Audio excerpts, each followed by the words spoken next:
Hello and welcome to our presentation today. This is Paul Hoyt welcoming you to Office Hours, which is a relaxed, informal mentoring program that we do every Monday at noon Pacific time. All these recordings, slides, and exercises are archived in our members area of our website, and all the recordings are available on my YouTube channel at youtube.com/user/Paul Hoyt.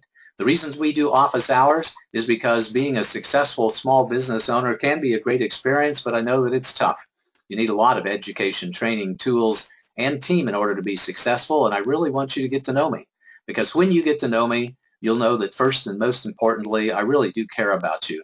I want you to succeed in every area of your life, whatever that means to you.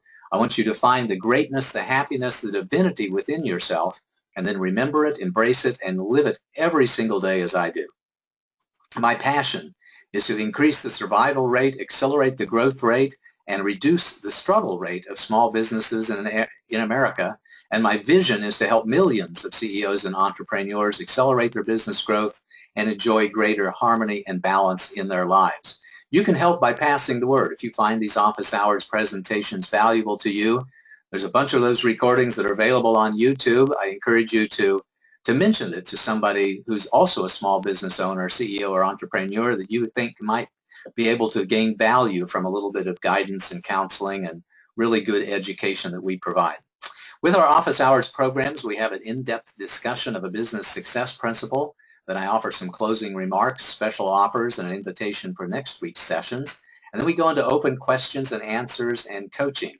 So as we're doing the presentation for today, if you have a question, you can click on the control box on your GoToWebinar control box and enter the question into the box, or just raise your hand and we'll try to call on you when we get to the Q&A portion of the presentation.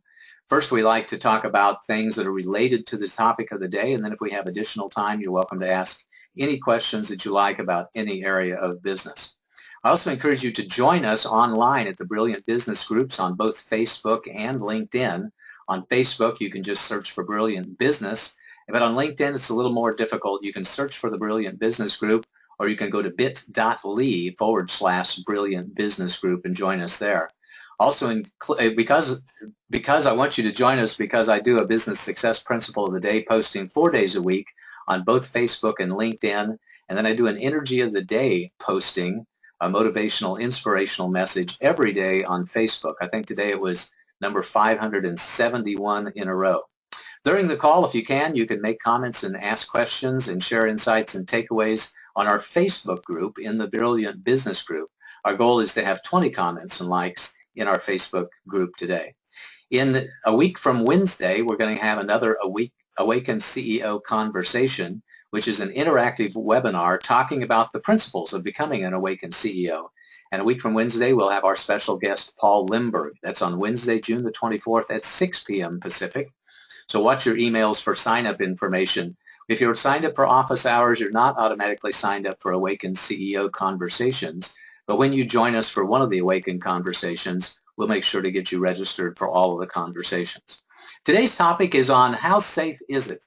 The many risks of business. As always, I try to relate the subject matter of the day to one or more of the key performance areas of business. In business, we have a lot of things that we need to attend to. They're called departments or functional areas. I like to call them as key performance areas because they're very significant, and you really have to perform in each one of these areas of business in order to have a smooth running business machine. Today is a lot about leadership.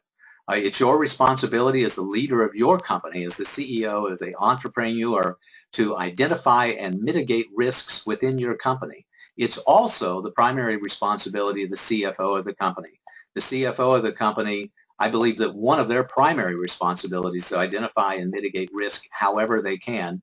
And with them, it's primarily through insurance policies and managing contracts. But if you are the CFO of your company, or if you have a CFO of your company, in my experience, they're the ones that are typically looked at to mitigate all of the risks of the company, because their primary responsibility is for the financial welfare of the company. In the Awakened CEO system, we always try to relate the subject matter of the day to either the mindset, the methods, or the momentum, or in the case of today, it's all three. To understand your risk and to mitigate your risk, it really takes an active mindset, a little bit of a humility, a little bit of caution to make sure that you are identifying risk and managing it appropriate. You need to implement the methods that you need to do in order to manage that, and you need to have momentum when it comes to managing the risk as well. We'll talk a lot about that a little bit later on in the presentation. Our agenda today is we're going to talk about the 6 primary risks of business. Then we're going to talk about 8 additional risks of business. We're going to talk about how companies manage risks, and then we're going to sum it all up with the bottom line. So first, let's talk about the 6 primary risks. Those are key man risk, invention risk, market risk, business model risk, execution risk, and expansion risk. And I'm going to talk about those just briefly, one at a time. First of all, key man risks. For many of us, we just have a few people at our company. So we have to ask ourselves, is our business dependent upon just 1 or 2 people, and how healthy are they? When investors take a look at an opportunity to invest in a business, one of the biggest risks that they recognize right away is key man risk. They realize, especially when a business is in the very early stages, if something happens to that founder who is the primary motivating force behind the business, that the business is not likely to succeed. They mitigate key man risk through key man insurance a lot. So if possible, but there's some times when they're not able to do that. And that's if the person is in extremely poor health or is very old. Then it's not really possible to get key man insurance to properly mitigate the risk of having that person no longer be available to be the primary motivating force, the primary energy behind the company, or provide the primary intellectual property behind the company. So be aware that whenever you're going out to investors and investor prospects, that they will want to understand key man risk. I have had the occasion of having clients who were in very poor health and recognizing that they couldn't get any key man insurance. And the key, by the way, to do that is to get a partner with you, so that the investors know that it's not just one person who they are depending upon for the lifeblood of the business. One of my clients was 87 years old when they were starting their business. And frankly, they had challenges when it came to raising capital because they didn't have a partner in the business. And the investors were taking a look at that and saying, wow, there's a lot of risk there. This person might not be able to perform at any one particular point in time. Another primary risk is what we call invention risk, which is also called product development risk. And that's the classic, will the dog eat the dog? Well, no, this isn't will the dog eat the dog food. This is, will the product work?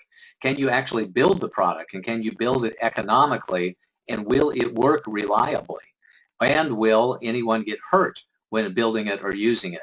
There's a lot of invention risk when it comes to making new physical products, not necessarily consumer products. Usually you can build a consumer product and we know that it's going to work. The big question is, can we invent a process that allows us to build a product in a way that makes it economical so that the marketplace will even be interested in that? I've seen a lot of people, a lot of inventors out there, when they try to get the products economically made, they find that they just can't do that. That they know that they have a product that they could sell for $10, but it costs $6 to make in quantity, and that's simply not going to work. It's not going to allow them to have a good business model. So if you are an inventor, if you are an engineer and you're bringing a new product to market, you have to ask yourself, will it actually work? Can we actually build this thing that we intend to build and have it manufactured in such a way that allows us to build it at a price that we believe the marketplace will purchase it with? Third primary risk is market risk that I almost jumped into there before, and that is, will the dog eat the dog food? Will the market respond in a way that's favorable to you and purchase the products that you want to sell them and be able to adopt them into the marketplace? Will they buy it at a price that allows you to make money? And is there a competitive risk? Is there a risk that other competitors will join the marketplace and be able to do it better? One of the great questions we ask ourselves is, what is the cost of entry? What is the price of entry? We want the price of entry to be high enough to where it really dissuades and discourages a lot of competitors in the marketplace. Else we'll have a tremendous amount of competitive risk, especially if we go pioneer a marketplace. So ideally we would pioneer a marketplace and we would have some secret sauce. We would have trade secrets, special knowledge, or such a significant advantage, a head start on the marketplace, that with a high cost of entry would really dissuade competitors for some period of time. There's a third type of market risk also, which is customer acquisition risk, which means can you find your customers at a reasonable cost? Many times I see people bring new inventions to the marketplace that really provide significant value, but to a very small marketplace. And finding that marketplace can be a significant challenge. If it costs you $1,000 to find a client and that client only generates $1,000 worth of profits, or worse, $1,000 worth of revenue, then you simply haven't got a viable business model at all. You need to be able to find your products or find your markets and deliver your products to that particular market at usually a price that's 60 to 65% of the retail cost of the product itself or less. Other primary risks include business model risk, which we've kind of alluded to a little bit here today, and that is, does it make sense? Does your business make sense? Can you make a profit in your business? I remember distinctly a conversation I had with a young person who wanted to build a business 6 or 7 years ago, and they wanted to provide the very best service. They wanted to be the very cheapest product on the marketplace, and they wanted to deliver the fastest service as well. So generally speaking, you can't do all three of those things at the same time. You can have a high quality product that also has a high price, but if you have a high quality product that's also inexpensive, you typically can't deliver it in mass scale, and you can't deliver it with any sort of repeated time frame. So you have to ask yourself, does this business model make sense? Can I make it at a price and find my customers at a price that allows me to make a profit with this business? Which really accentuates your responsibility to add value to your customers, but also add value to yourself by selling your products and services and delivering those products and services at a profit. The next type of primary risk is the execution or operations risk, which means can you actually deliver it efficiently, effectively, and with good quality at a good price? We see this a lot with companies that are growing, that the team that we have in place may not actually be able to build it and actually deliver the products and services. We've got to ask yourself, is this scalable at all? Can we actually do this repeatedly over time, or is this just a once in a lifetime adventure that we were able to provide significant products or significant value to our clients? And we have to also understand whether or not we can manage our projects and our operations to completion within budget and on schedule. Sometimes this is a part of a team risk where the team that's in place may not be able to execute it, and we can mitigate this risk by adding additional people to our team. The other expansion or primary risk that I want to talk about is expansion risk, and that talks about, is the market large enough? Can you actually grow the business? Can your suppliers keep up? Can you find the necessary staff over time and expand your facilities and train people to do the job? I have several clients right now that are facing some major expansion risk, as it turns out that it's difficult where they are to actually find quality staff and bring them on and train them to do the jobs that they need for them to do. We see expansion risk oftentimes in manufacturing as well, where it's so highly specialized that there's only a few people that can actually do the job of manufacturing the products or do the job of delivering the products. And so there is considerable expansion risk. By the way, I often say that it's the first responsibility of a CEO to build a profitable business, and then the second responsibility is to build a sustainable business, and the third responsibility is to build a business which can be expanded, a scalable business.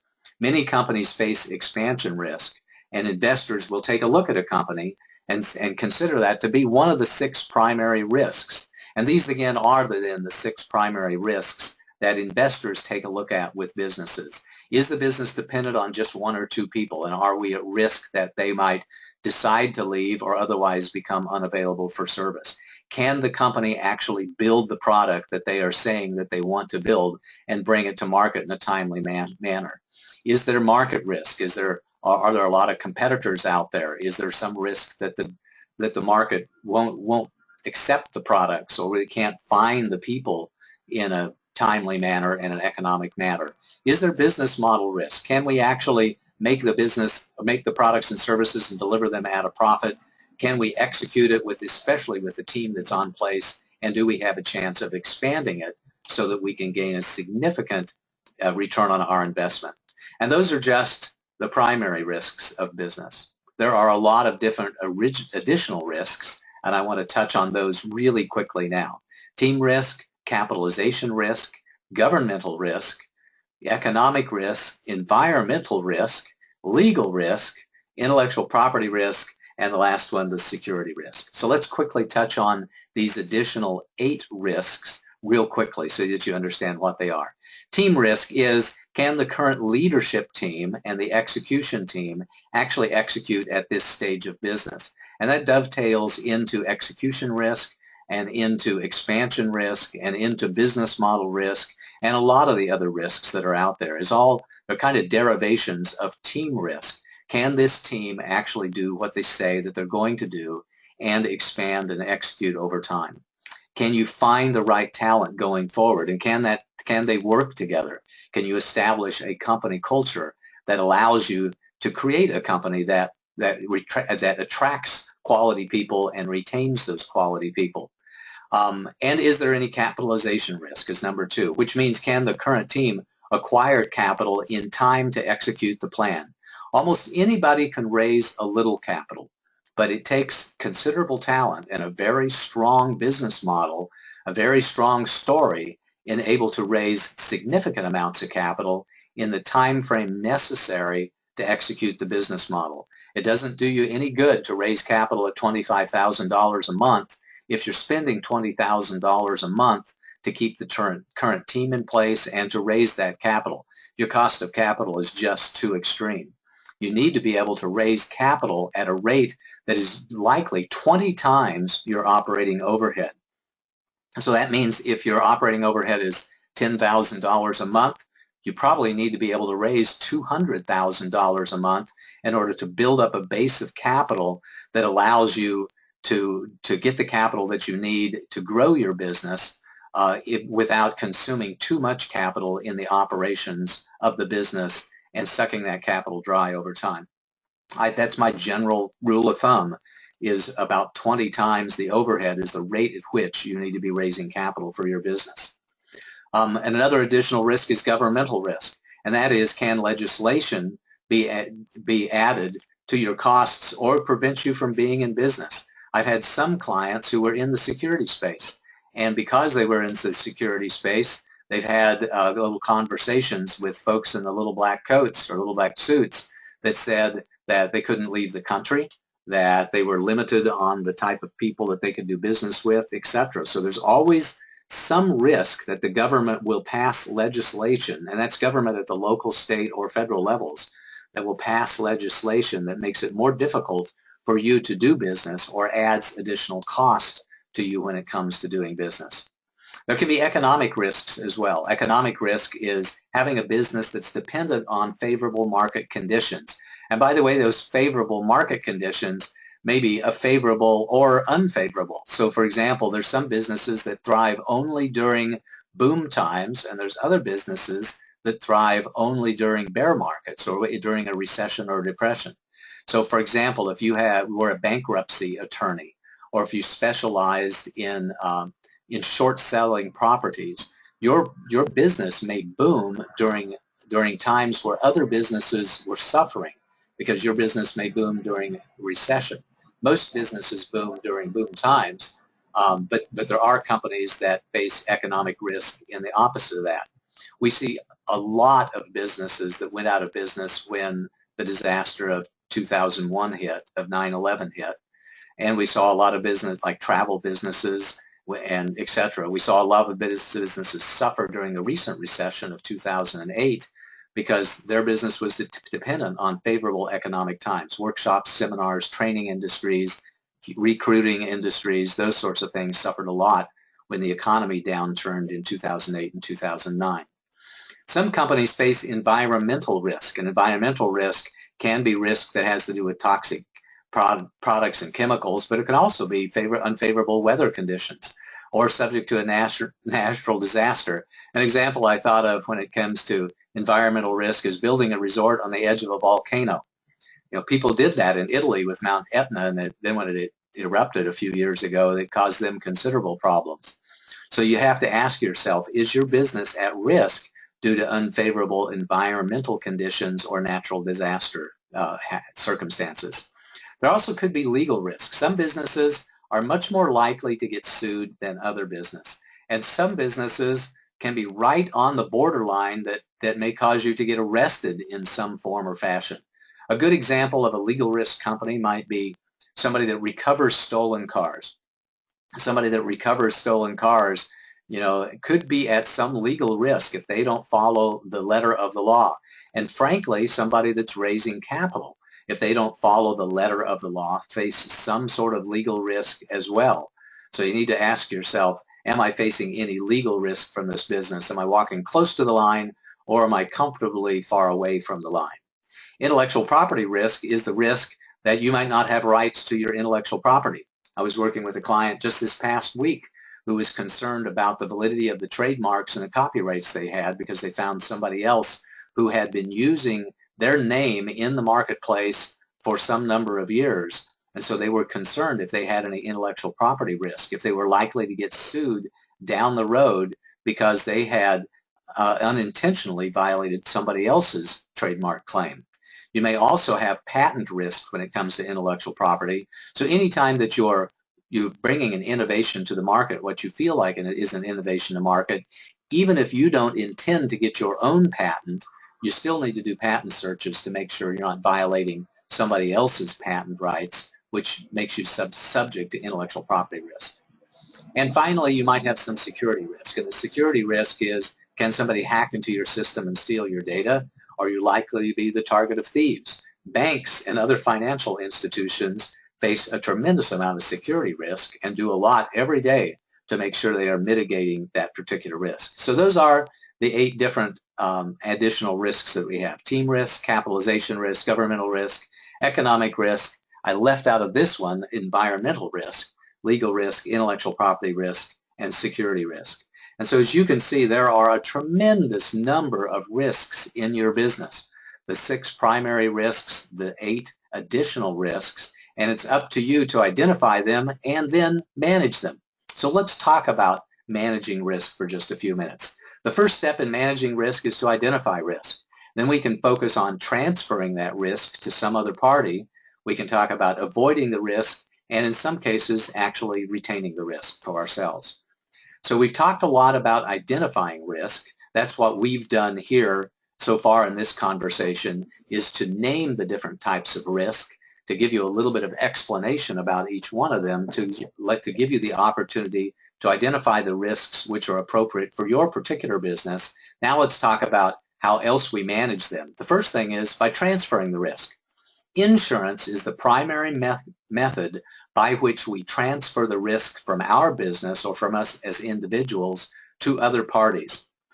For the people that work with us, for ourselves, and to manage the risk of people, we have life insurance, we have health insurance, we have workman's comp insurance, and unemployment insurance. In each one of those cases, we have transferred the risk from our business to some other party. So if one of the key men passes away, we have life insurance so that we don't absorb all of that risk. We have health insurance so that if people that work for us become ill, that they can afford to get the services that they need. They can get treated in a way that gets them back online and back performing with us as quickly as possible. Workman's comp insurance and unemployment insurance are typically mandated by state governments. Every business has to have workman's comp and unemployment insurance so that it takes some of the risk off of us for the employees that we have. To manage the risk of the company itself, we have errors and omissions insurance and directors and officers insurance. Errors and omissions insurance and bonds associated with that transfer the risk to an insurance company for when we make any sorts of mistakes at all on the job.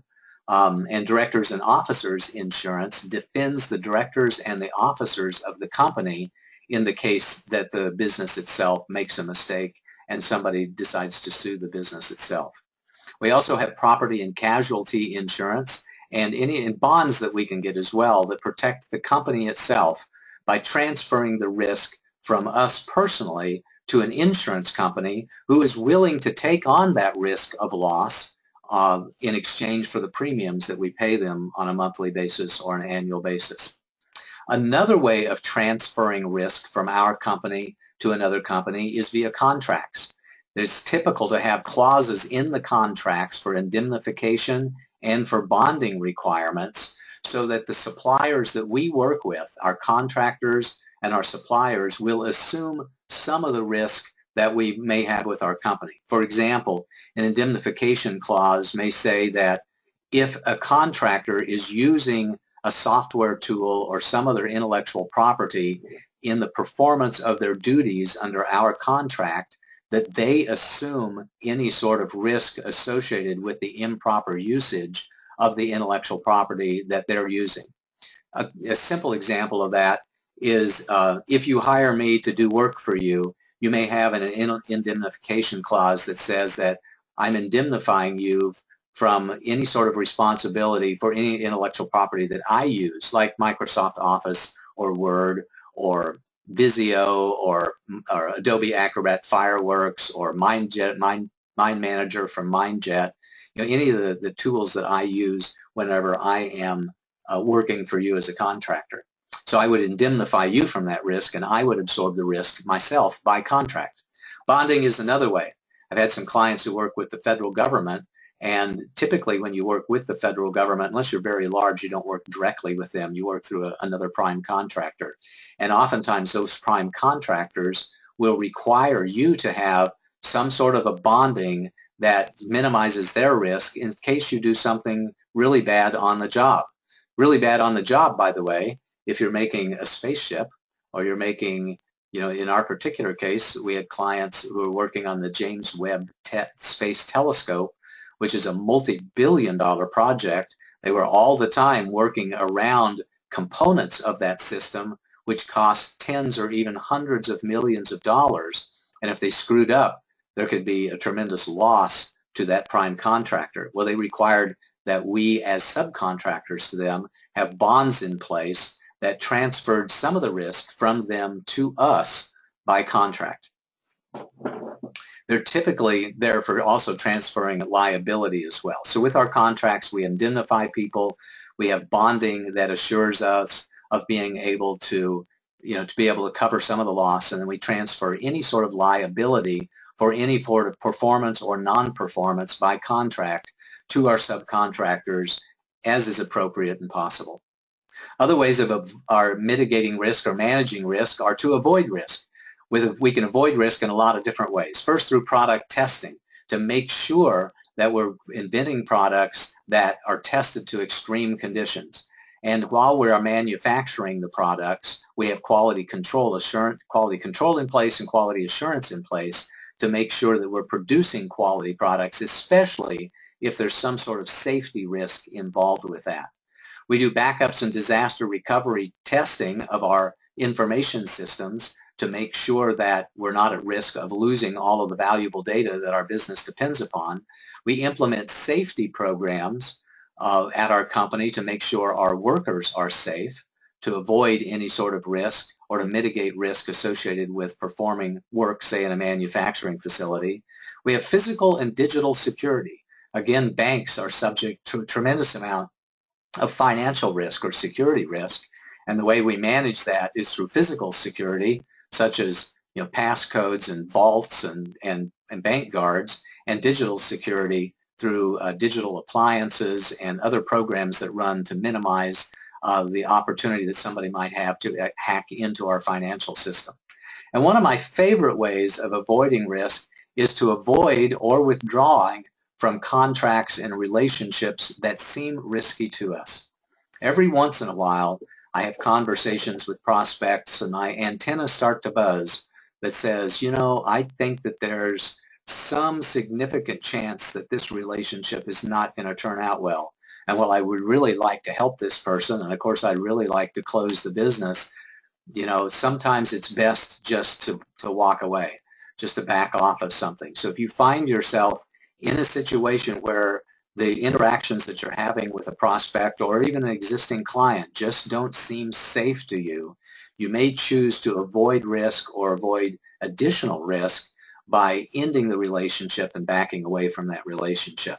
And people that have been in business for a long time kind of get that sixth sense. But unfortunately, people who are just starting out in business, they're eager to talk to anybody and do business with anybody, and they oftentimes find themselves being at risk of not having good agreements and not having good relationships with their customers.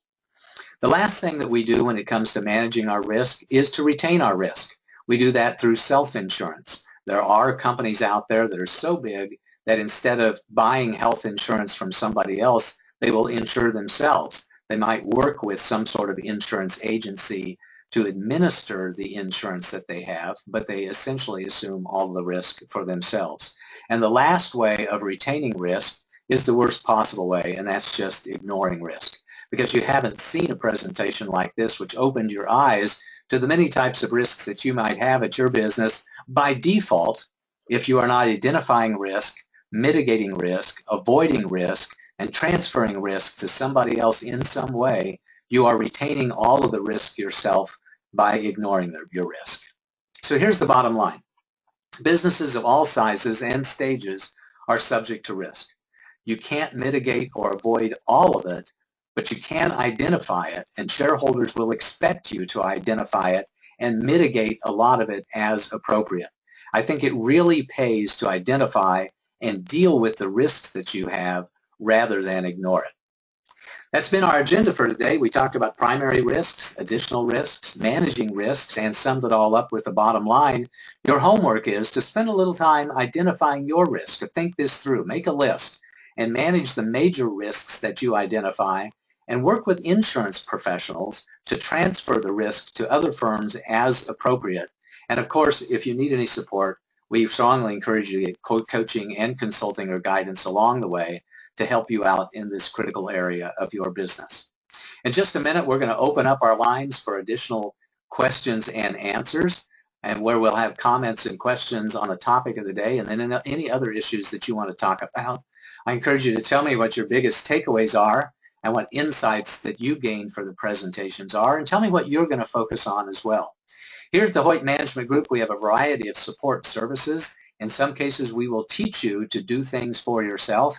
Most of the work we do is in a do-it-with-you model, in a very collaborative way, where we work with you in a cooperative and collaborative style to accomplish things like strategic plans, business plans, financial model, product funnel development, sales training, etc. And in some cases, we will do it for you. A case of that might be market research. So if you want a firm to just do surveys of an existing customer base or a particular audience, and then sum it all up and hand it to you, we're happy to do that. And there's some things that we do in a do-it-for-you model as well. I want to invite you again to Awaken CEO Conversation that we're going to have next Wednesday, June the 24th, with our special guest, Paul Lindbergh. And I encourage you to watch your emails for sign-up information. And our next office hours will not be next week. It will be on June the 29th instead of June the 27th or 22nd, because I got jury duty. I got one of those little letters in the mail that said, Paul, you have to come in on Monday the 22nd. There's always a chance that the jury will not be impaneled. There's a chance that I will go and sit there for a while and then be released, but there's also a chance that I'll have the opportunity to serve this fine country, this fine county, through being selected as a juror. And I've never done that before, so I'm kind of looking forward to that experience. And so when we come back on the 29th, I'm not sure what the topic will be. You can let me know what topics you would like for me to address or address again at paulsurvey.com. You can go there and suggest topics. I'm inclined to do a presentation on the art and the power of persuasion, because there's a couple of books out there that I've had my eye on that I'd like to read and report on to you. In between the now and the time that we meet again in office hours on June the 29th, let me encourage you to do your homework. And with that, we're going to open up the lines to questions and answers and a little bit of coaching if you like. First, questions and discussion around the topics of the day, and then anything else that you would like to talk about. Stephanie, do we have any questions for today? Yeah, we sure do. First one here is from a email that we got. Okay. I have a coaching business. What risks do I have? Well, at a coaching business, there's not a lot of risk. Let me see if I can think of some of those risks right off the top of my head. First of all, there's always always key man risk. So if it's just you at the coaching business, the primary risk of the business is that you would decide to do something different, or you would get ill or get hit by a truck, God forbid, in some way and no longer be able to perform your services. Anytime you have a very small business, a micro business, there's always the key man risk associated with that. There's some execution risk. What I find from most coaches is that they make really great coaches, but they don't have a lot of experience in sales and marketing. And sales and marketing is at least half of the job of running a coaching business. So being a good coach doesn't mean that you are qualified or capable of running a coaching business, because having a coaching business requires that you are excellent or at least competent at things other than just coaching. So there's always execution risk when it comes to running a coaching business. And there's expansion risk that you might not be able to expand your business given the market that you have, and whether or not you're capable of or even have any desire to expand your business through having other coaches work with you and through you. So as it turns out, some of those primary risks, execution risk, expansion risk, the key man risk, are really true for you too. And market risk is certainly potential.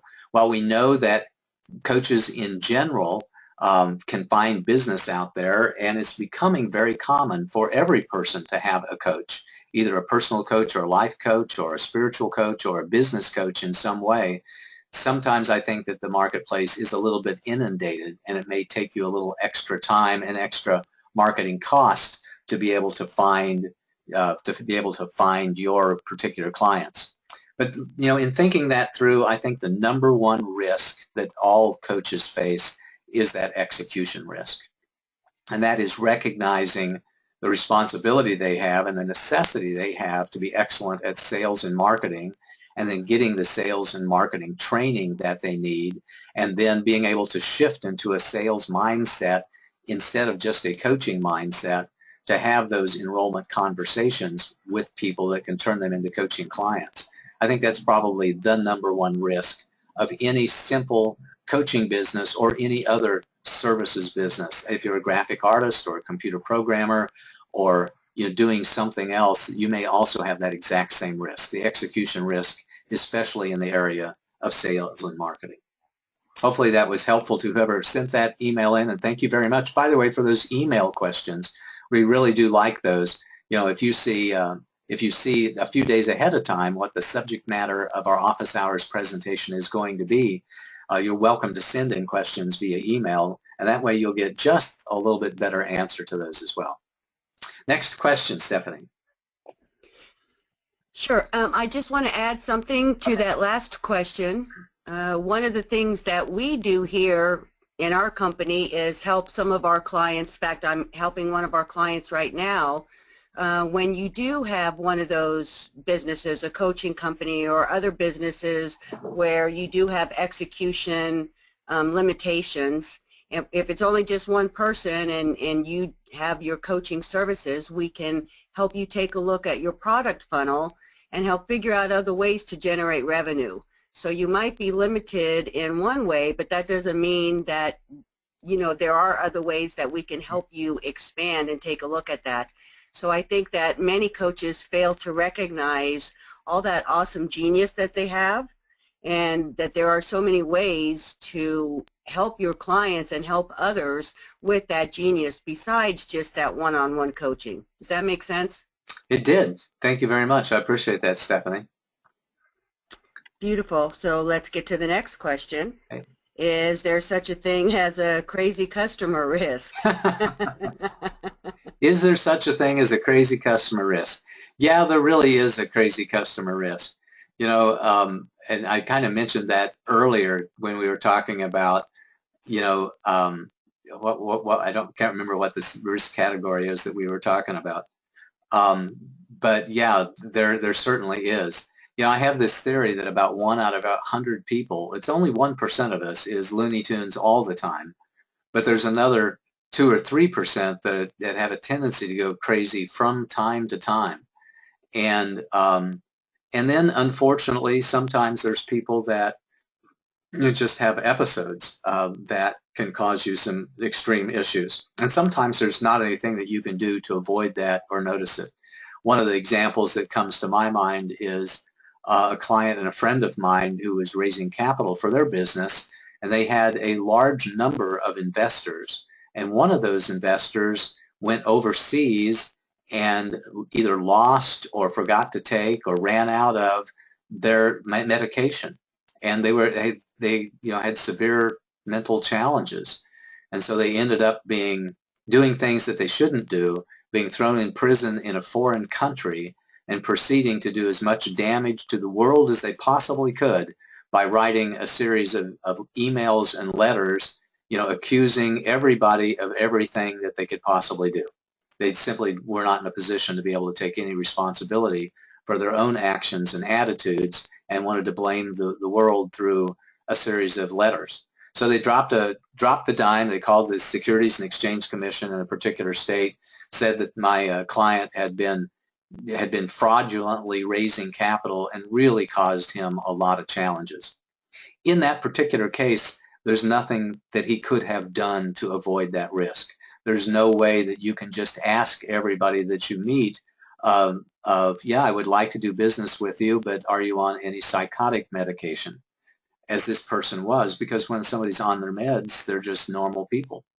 So every once in a while, you can have crazy customer risk that you simply can't even see coming because that person is not having their challenges at any particular time. So God bless the people who are challenged in those ways. We want to help them and do whatever we can to make their lives a little more easy, and a little safer for everybody. But when it comes to doing business with them, pay attention to your intuition. If something just doesn't feel right, then don't go forward with that agreement or go forward with that contract, or do it on a very limited basis. Like, let's get started in a little way. Let's have, a 90-day agreement or a 30-day agreement, or some other small agreement that allows you to test the waters and see whether or not you think it's safe to have a larger relationship with that client. Good question. Next question, Stephanie. I am just getting started. What insurance do I need to get right away? I'm not sure what the business is that you're just getting started. I'm going to assume that it's a very small business. And then I think that you need health insurance. You probably need life insurance. You probably need disability insurance that protects you in case that you become disabled in some way.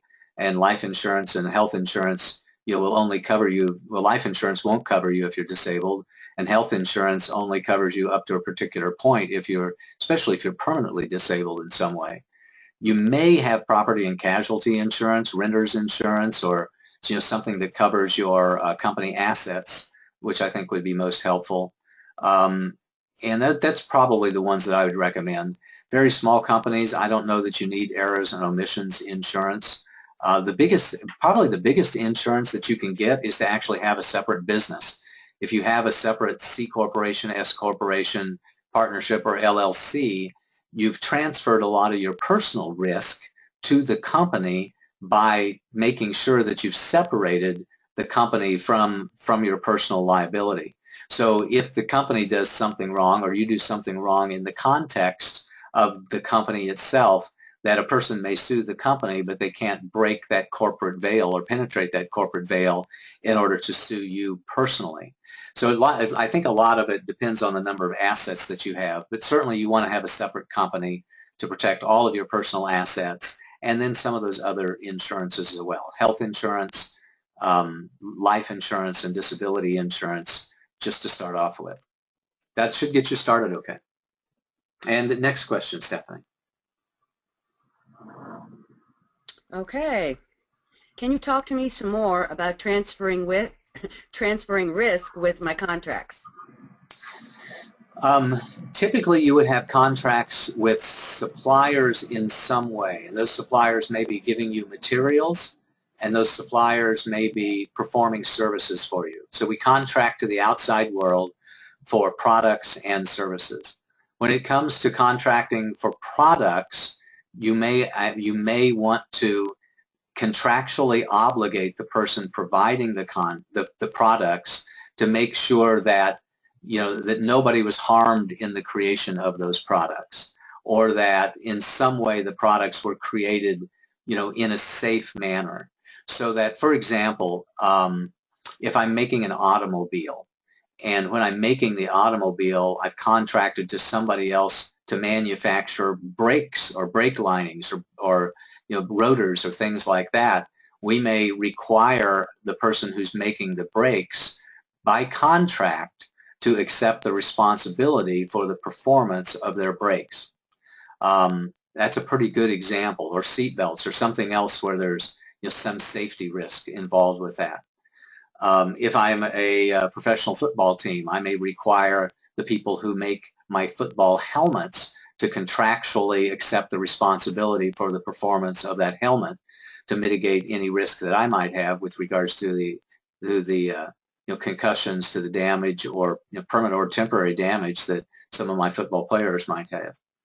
And when it comes to services risk, we can contractually require the people who provide services for us to mitigate the risk that of doing business with us. A real common clauses that we see in those type of contracts are the independent contractor clause, that says that the supplier recognizes that this is an independent contractor relationship, and they're assuming all responsibility for their own insurance, to pay taxes on any services they have. They recognize that they're not an employee of our company, and that independent contractor clause is a way that we transfer risk from our company to their company when it comes to such things as unemployment insurance, workman's comp insurance, and payroll tax, and making sure that they recognize it's their responsibility for that. So those are a couple of ways in which we can transfer risk via contract. I think we talked also about indemnification clauses, bonding clauses, those sorts of things that you might see in larger supplier contracts. Any other questions for us today, Stephanie? I wanted to bring up one of our clients emailed me. One of the things, actually, it kind of coincides with the Keyman insurance thing. And so I wanted to bring this up so we could help others on the call, because if one person's asking, I'm guessing we have more. But one of the things that we're chatting with this other client on is the whole Keyman, the Keyman issue. And so one of the ways to mitigate the Keyman issue is to look at ways that you can direct the business and the services or your products around a service or a product instead of that one individual. Can you talk a little bit about that? Yeah, I like that a lot. So quickly, we really want to minimize our execution risk, our expansion risk, and our Keyman risk by building a team that can execute on the products and services that we're providing, so that it's not dependent on just one or two key people. So, for example, having a professional services organization that does website development, you're a lot safer if you have 5 or 6 competent website developers that work as a team, because if any one of them leaves, you're still able to fulfill on all of your contracts. So that can help a tremendous amount. Being able to design products and services that can be delivered can be created by and delivered by other people, can be extremely helpful as well. So if you have a product that's so complex or so specialized that it really can only be delivered by 1 or 2 people, then you are at risk of not being able to fulfill a contract or expand your business if that one person becomes available. Or becomes unavailable, excuse me. We have that issue, by the way, at my particular company. I'm the only person, I know in the world who can create financial models in the way that I can create them. So that gives us a tremendous competitive advantage in that I have an extreme gift when it comes to creating financial models, but it also puts us at execution risk and expansion risk. And so it's not one of those products, by the way, that we're building our business around. We're building our business around products and services that can be delivered by very competent and capable people, but are not totally dependent upon my particular expertise to deliver. So that's, I think, a pretty good example of how we would mitigate the risk, the key man risk, through designing products and services that could be delivered by other people and building teams so that if any one person becomes unavailable, we still have the capability of delivering on current contracts and the capability of continuing the business with future contracts. Any other questions, Stephanie? Hope that was helpful. Yes, that was great. Nope, that's all the questions we have. I think I saw Darlene have her hand up there for a minute, so I'm going to take her off mute for just a little bit and see if that was an accident or if she had a question or a comment. Darlene, are you with us? Yes, that was on purpose. Okay, good. I can't chat with the iPad, so I raised my hand. I just wanted to stress how important it is when somebody on your team starts acting in a way that might be detrimental to your company. I forced my former president to resign as soon as I saw that there was trouble, and it really mitigated the risk for me and my company. So I just wanted to stress that you know, as soon as you see something that doesn't look quite right, investigate into it, do your due diligence, and, you know, figure out a solution as quickly as possible.